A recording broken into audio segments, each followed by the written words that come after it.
All right, so let me just stop you for a minute. Do you realize that you're looking for the electric field, that you can use an expression for the electric field that we already kind of developed? That the electric field for a point charge is just Coulomb's law divided by the test charge. Did you start here? If you didn't, that's okay. You could start by finding the force on a test charge that you put there. But you'll just be dividing by that value's charge later. So I'm going to encourage you to start by just accepting that a point charge has an electric field around it that looks like this. Is that good? All right. Did you put together that there are two contributions to the electric field? Did you put that one of them is to the left and one of them is to the right? Did you establish what direction you're going to call positive then? What direction did you guys collectively decide is going to be positive? Who made the left positive? Who made the right positive? Now, we're going to do the right positive because more of you did it that way, but be aware that the idea for the direction of the electric field is supposed to be the direction a positive particle would move. So the accepted answer will have to be in the direction that a positive particle would go. So it might have been better from the beginning to make this way positive. That is the accepted direction for the electric field. And a positive particle will definitely experience a bigger force there to the left and to the right. It's just a thought that might make you happier later. So I'm going to do the problem this way real quick. This problem is pretty easy after this. There's two contributions. There's Q, K over A squared, and that one's to the left. And then there's going to be minus, oh, these are little q's.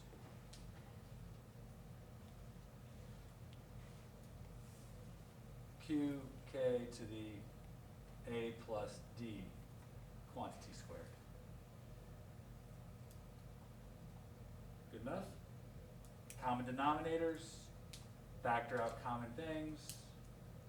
I would tell you that there's really not a whole lot here. So you probably had A plus D squared minus A squared over A squared times A plus D squared.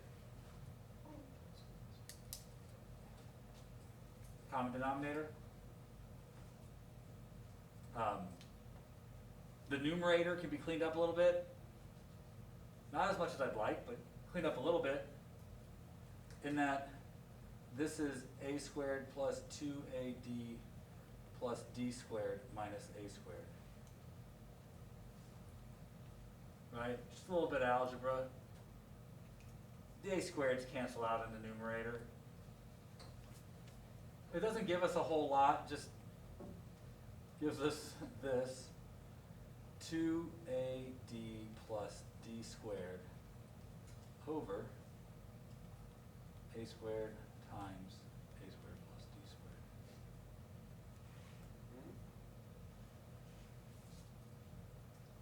Keep doing that today. I don't know why. I'm screwing up my algebra. I was doing it earlier today too. I got my mind elsewhere. It's common in a problem like this to have this happen.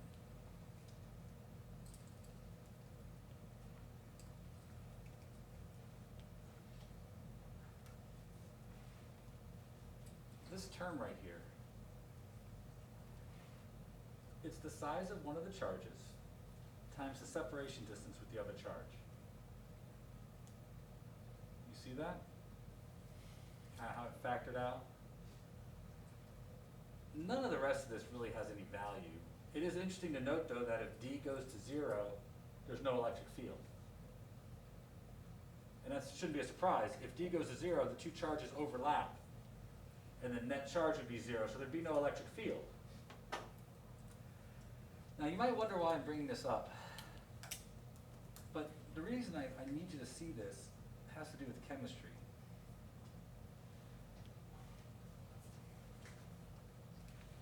This is called a dipole. It's an object that has polarity, a positive side and a negative side. And we use or reference dipoles as something with equal charge but two sides. Anybody in chemistry recognize the word polar? A polar molecule? Polar molecules are special.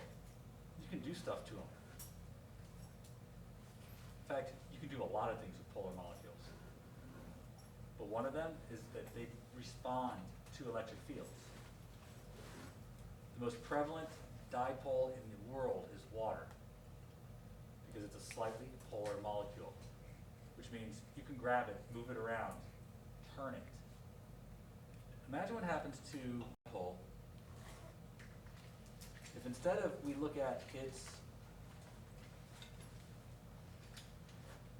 instead of looking at the electric field it creates, what if we look at what happens when we surround it with an electric field?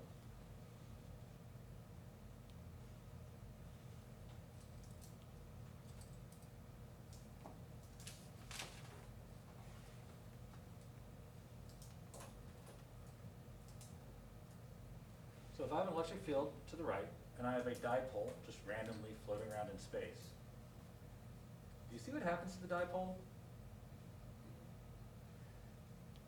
The negative side is going to experience a force. It's going to push it to the left, opposing the direction of the field. While the positive side is going to experience a force pushing it to the right. The net force on the dipole is 0. So it stays in place, but it does attempt to line up with the field. You guys see that? That's a microwave oven, by the way. Microwave oven turns the water molecules by getting them to line up with the field. Now that itself wouldn't be very interesting, except that a microwave oven has an electric field that oscillates back and forth. In fact, it oscillates at what frequency do you think? The microwave frequency. That's right. Microwave is a frequency range, not a box that you put food in. So a microwave oven is designed to cause the water molecules to flip, and the moment they do, the field inside changes direction, so they flip again. And they use that energy to heat up your food. It's the water rubbing against the food that makes it get hot. What's really interesting is why stuff that doesn't have water in it doesn't work, doesn't get hot. You put a dry cracker in a microwave, you get a not hot dry cracker. It's really hard to get something completely without water though, especially here in Florida. Which is why even if you put something that's very dry, like a crouton in there, it'll probably warm up a little bit. But if you notice that most idiot food begins with fill with water and then put in microwave, try cooking your macaroni and cheese without putting the water in first. It just catches on fire. I encourage you not to do. There's enough residual water in the noodles that they'll burn. But idiot food's like that. It's kind of nice like that.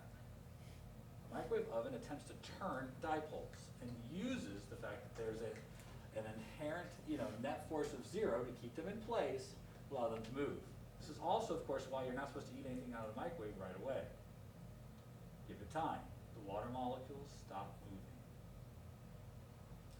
Now, there's probably somebody in the room smarter than me.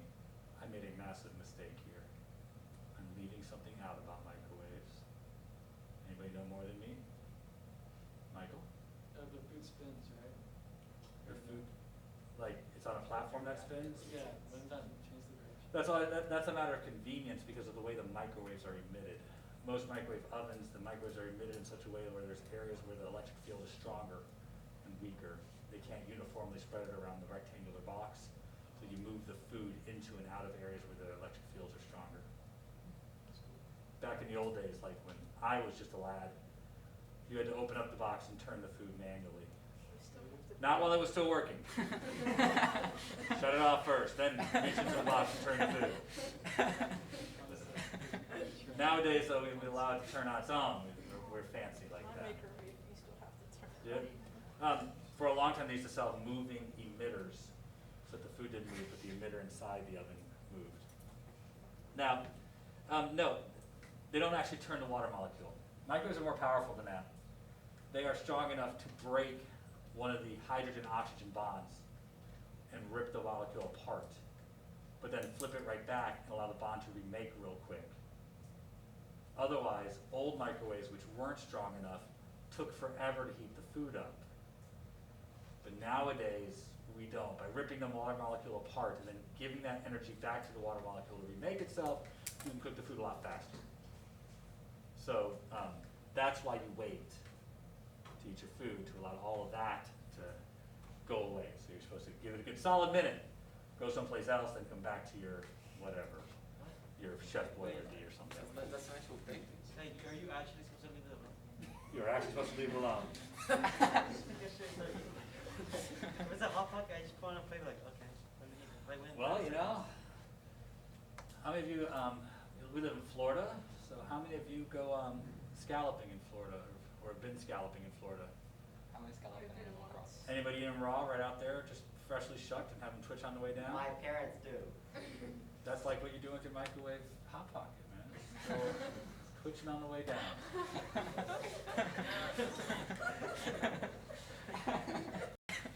All right, so I want to do something else, and this is to satisfy I feel the smart people in the room. We just did a problem like this, so we're going to kind of take this problem and try it again. And I want you to see this because this is actually a more important way to do the problem. Because dipoles are an important part of chemistry, and therefore they become an important part of electromechanics, we often talk about the dipole as if it's a single unit. And so the better way to discuss the dipole problem we just did isn't to measure this distance to our point where the electric field is, but is to assume that the dipole is a single object. And therefore, this is really the important distance that we use from the center of the dipole to our location in space. This doesn't really change the problem, but it does present the electric field in the terms that we generally tend to see in our answer. Now, I don't want to spend a lot of time doing this one. This is the same question you just did, but slightly different mathematics. You will find in the end this product again. Factor it out. This is called the dipole moment. And it shows up a lot in physics. Also going to be the value that we use for electric motors and how much strength they have and how much torque they develop tends to be related to the dipole moment. We have magnetic dipoles and we have electric dipoles. Right now we're dealing with an electric dipole. The dipole moment gives us the strength of the amount of torque we have over that dipole. So clearly, increasing the dipole moment means increasing the separation distance, or increasing the charge, or both. So, you guys remember the words electronegativity? It's a chemistry term, right? It was a term to talk about how strong the covalent or ionic bond was. The more electronegative a particular atom was, the more tightly it held on to the electron. That contributes to the size of the dipole moment. That angle that you learned about with water, what is it? What's the angle? It's supposed to be drilled into you. The angle between the hydrogen atoms and the oxygen atom. 100 and how many degrees? 9.5. Not 9.5. Then you get a 5 on AP Chem, it's like 109.5. That angle helps you figure out what the dipole moment is, which allows us to compute the required size of the electric field to flip the water molecule. Dipole moment has incredible use here. And so if you're trying to grab onto something, these kinds of measurements end up being profound and important. So you should rework this problem. I don't want to. I'd encourage you to do so as a good exercise. the answer you get actually has value. And you should look at two limits. The limit as D goes to 0, what happens to the electric field? And also, what happens to the electric field as X goes to, say, infinity, or X becomes much bigger than D?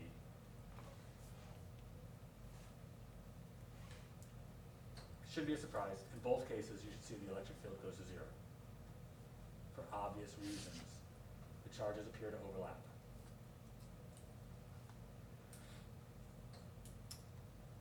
We good so far? Just simple stuff with the electric field. So what we're going to close with today is I want to go back to talking about continuous charge distributions. Why? Because they're cool and interesting. And finally bring up something that is interesting. But I want to get away, some people are getting a little nervous about trig, and so let's get away from the trig for just a minute and talk about a problem I think you guys could set up, and it has no trig in it at all. I want to talk about a finite bar that is just D long, has a total charge of Q, which means we're talking about a linear charge density of Q over D. Imagine being at a position, say, I don't know, a distance A away from the edge of the rod. What would be the size of the electric field at this point from the entire rod? This is an excellent exercise in applying the idea of the continuous charge distribution to a one-dimensional problem that also has mathematics you can probably handle right up until the end when you have to take the interval. Some of you can take this interval, it's not hard. This is the problem we're going to work out. I want to go through the series of steps that we talked about the other day, but instead of finding the force on this point, we're going to find the electric field on this point. Okay? So, I'm going to go through this series of steps. I'm going to say the set of steps out loud. I would encourage you to follow along with the set of steps you already wrote down, fill in any missing gaps you have. Step 1, you have to determine whether you have an object that can be thought of as a linear object, a surface object, or a volume object. I've made that determination, but we still have to do that. We're going to use a linear density, a surface density, or a volume density. I've already chosen for you linear density. This thing is very long compared to how wide it is. Step number 2, you need to determine its density. Done that. Taking the entire amount of charge divided by the entire size of the object. Unless they give you the linear density or the charge density, you have to make it up. Number 3, you need to consider how to point to a single piece of the object. That means finding a piece of the object somewhere in the object.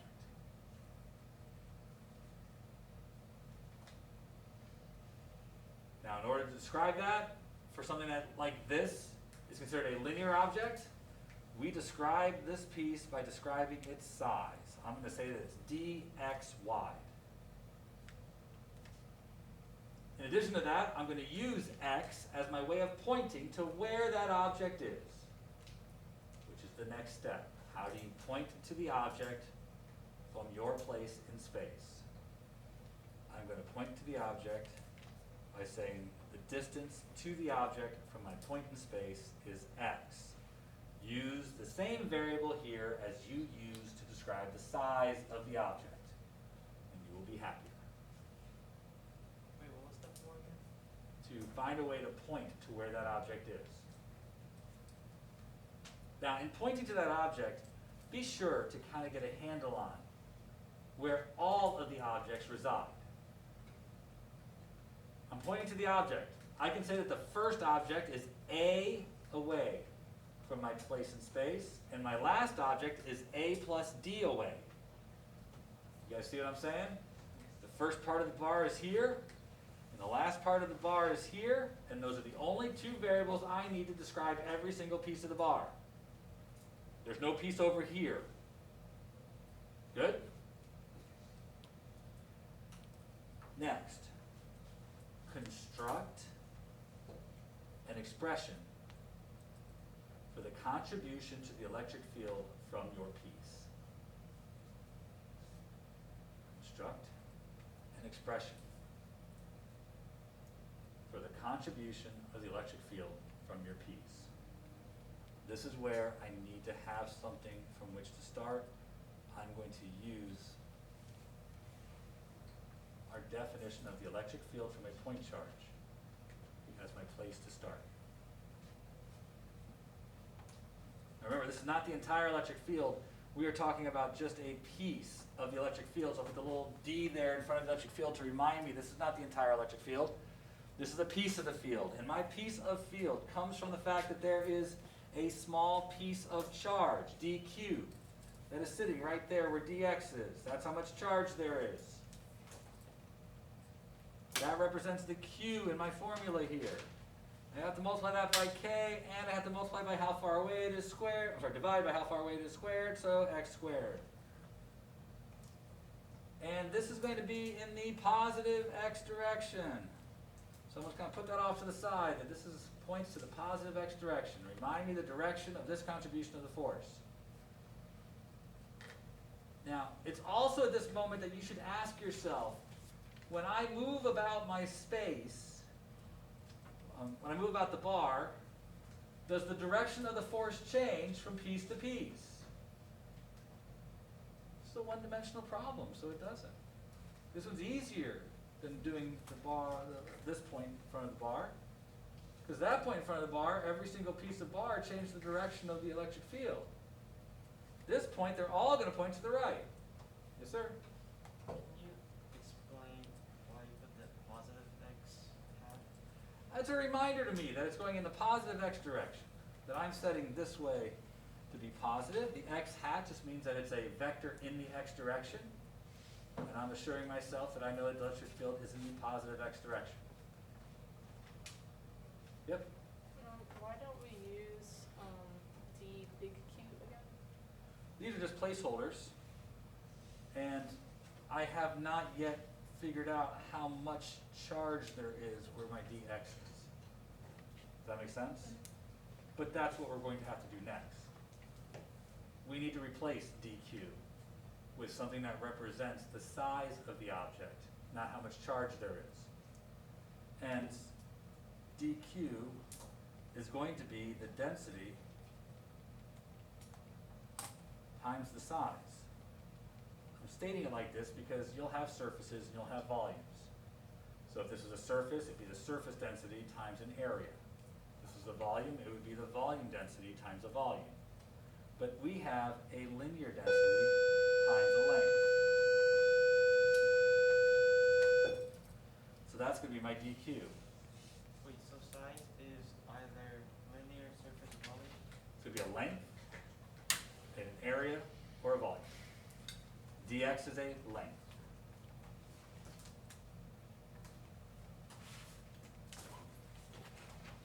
Now, we didn't finish, but you should know that the next step is to just do your mathematics on it, which is to pull all the constants away and see what you're left with. So we'll pick this up right when we come back tomorrow right here.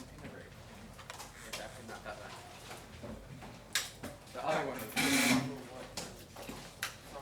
Go away.